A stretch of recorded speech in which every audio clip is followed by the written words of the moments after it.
I don't know how people survive without some kind of spiritual practice or some kind of acknowledgement that you are not the only thing that matters in the world. But you need a faith in something that's more transcendent than yourself, that there is something bigger than you, by whatever name you choose to call that. And whether that faith is in organized religion or whether it is in whatever you call a higher power or nature or the divine or whatever it is, just knowing that you are not the center of it all. It's really hard, would be really challenging to maintain a level of satisfaction, enjoyment, and meaning, thinking you're the center of it all.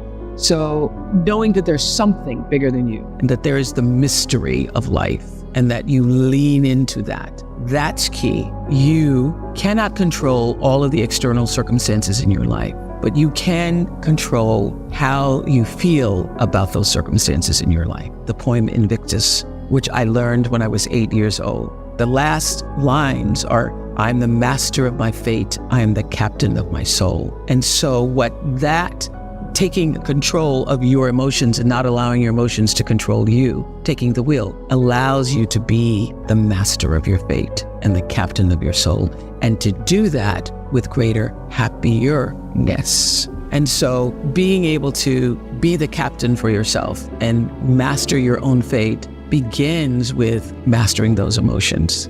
One of the challenges, especially when you're going through anything, is not allowing the emotions to take over you, to have metacognition and to be able to separate the feeling from who you know yourself to be, and being able to have that little space in between where you can be the observer of the feeling. When you can observe the feeling and not be absorbed by the feeling, you can feel it and then take the wheel for yourself. I know this, that many of the things that have happened to you have also happened for you.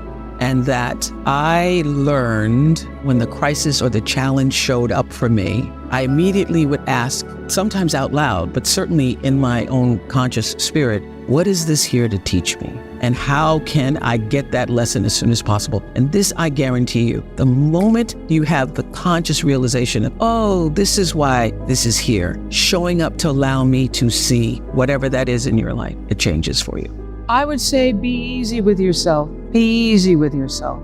And it's all going to work out, because one of the primary principles that has led me to success is intention. And I think clarifying the intention, your reason for being, asking yourself the question about what you're willing to live for and what you're willing to die for, and getting clear on that, because that is really the real work of your life. Everybody's going to find a job that's going to be able to bring you money and you're going to be successful. You're going to get all of that. But why were you really brought here? By whatever means you think you got here.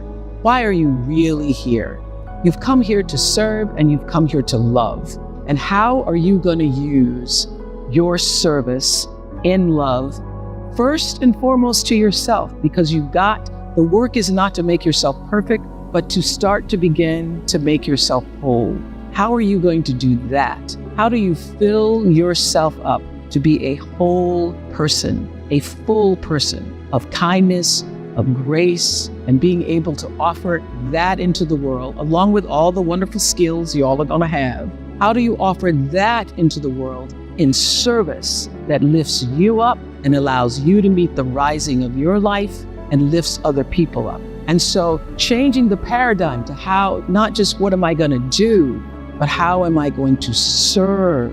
How am I going to serve? And my prayer for myself since I was a little girl was, God, use me. God, use me. Whether you believe in my God or your God or no God, the question is, how can you be used in service? With all this work you're putting in, all this stuff that you're doing that for what? You're doing that to be of service, first and foremost to yourself, your family, and your community. And then how do you push that out into the world? And if the world is 20 people, 20,000 people, 20 million people, as it was with me every day, it does not matter. Because what really matters is that you're building legacy. So everything that you do going forward, every life that you encounter and experience, and the way you treat yourself and the way you treat other people is building your legacy. So think about it in terms of the bigger goal and meeting the rising that is there waiting for you. And the fact that you've gotten here and all the things that you had to overcome means you've already won. So go forward. There's no system of thought experience. The experience is in time, you are not in time. And that this requires a different kind of education. It's not part of our culture. You're not talking about an academic subject. You're asking, what is the nature of who I am? Or you're saying, I don't know a damn thing about myself, please tell me. You're asking this very easily because you have not been touched by the pain of ignorance, the pain of not knowing who you are. It has not torn you apart. If it really touches you that you're just living here, doing all kinds of nonsense without knowing the ABC of who you are, it should be very painful, isn't it? That pain has not yet touched you. Your mouthing questions is not sunk deep enough.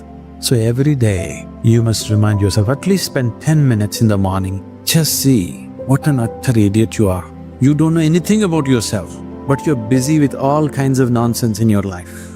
Every day, just 10 minutes, remind yourself as intensely as possible your ignorance of yourself. Then slowly the pain will sink. When it becomes so painful that you can't bear it, knowing will not be far away. It's one moment. Fundamentally, you're asking the question, what am I? Who am I? When you are here, are you alive? When you are here alive, what is the way to know who you are? Is it not really ridiculous and insane that you must ask me, please tell me who am I? This is like two psychiatrists were walking on the Kovalam beach one day. One of them looked at the other up and down and said, you seem okay. How am I? This is just like that, isn't it?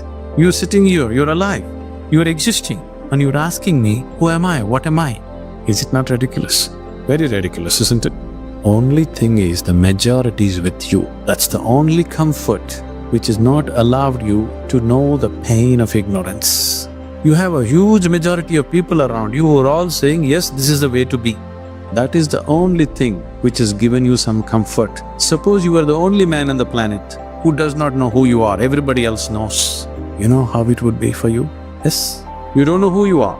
You're busy in the world. Does it make any sense? Or does it sound like madness? Insanity, isn't it? But the comfort is, you're in a huge asylum where everybody's like you. So your problem is, your existence itself right now is only in comparison with something else. You have no existence of yourself. Please see.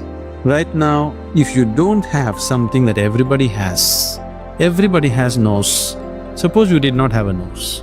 Actually, you can breathe better, If you take off your nose, you will get 22% extra oxygen.